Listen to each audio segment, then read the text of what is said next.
Hey guys, welcome back to another video on this beautiful Friday morning. On Wednesday, I said that we would go a little bit further into the journey from traditional style core banking solutions to the more modern ones. We'll try and do this quite quick, but if you look at how banking as a business has transitioned, as I've said before, it started off very product centric, where the banks could define a handful of products that was aimed at a large demographic or a large group of customers to the bank, making it quite easy for them to say, we've got a handful of products that we will make available to our customers.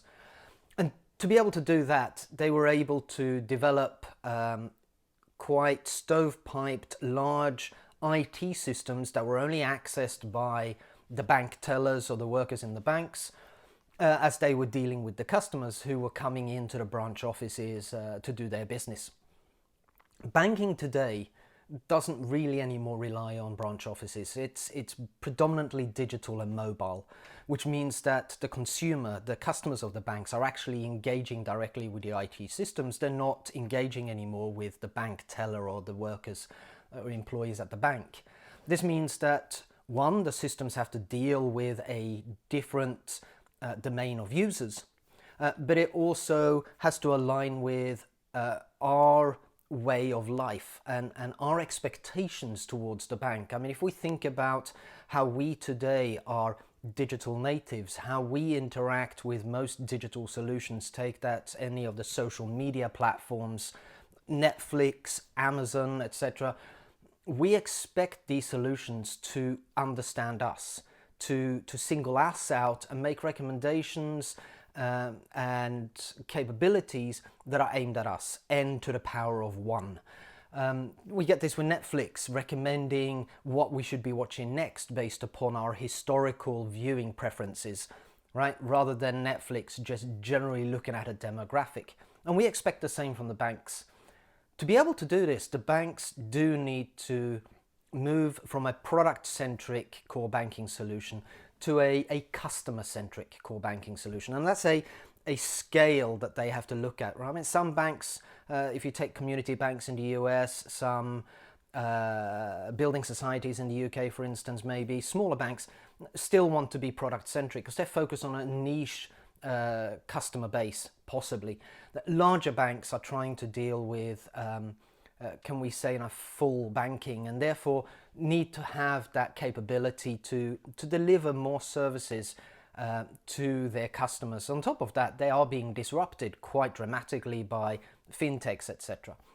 So the ability to take products that are no longer predefined around, or should I say core banking solutions that are predefined around banking products that they configure, they are moving towards these more modern, cloud-native, microservices-based, more open core banking platforms, which don't come with a predefined notion of what banking products are. They come with the ability to enable the bank to, through coding, define what they see as being products and how those products are defined, developed, and made available to their customers.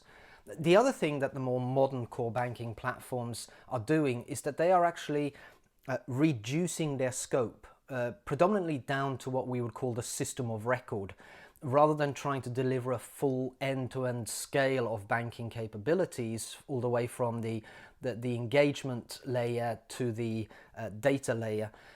They are focusing purely on the core, enabling the banks or giving the banks the capability to more easily engage in an ecosystem of third-party providers. I mean, the banks want to be able to look at a ecosystem of fintechs and other startup companies and some large companies that can deliver very unique, specific capabilities, being best in class. Now, if the bank can go out and pick and choose capabilities from other providers and tie them together, they can end up with a much better solution than they could get in-house, right? So with a more modern, modular core banking platform, it is a lot easier for them to integrate these wider capabilities to deliver a much better holistic banking solution and banking experience to us as the consumers. The next issue then is once we understand that there is this transition both from product to customer centricity, but also from this traditional on-premise COBOL mainframe based core banking environment to a more open cloud native one. The next one is how do banks make that transition, take that journey from the old world to the new world.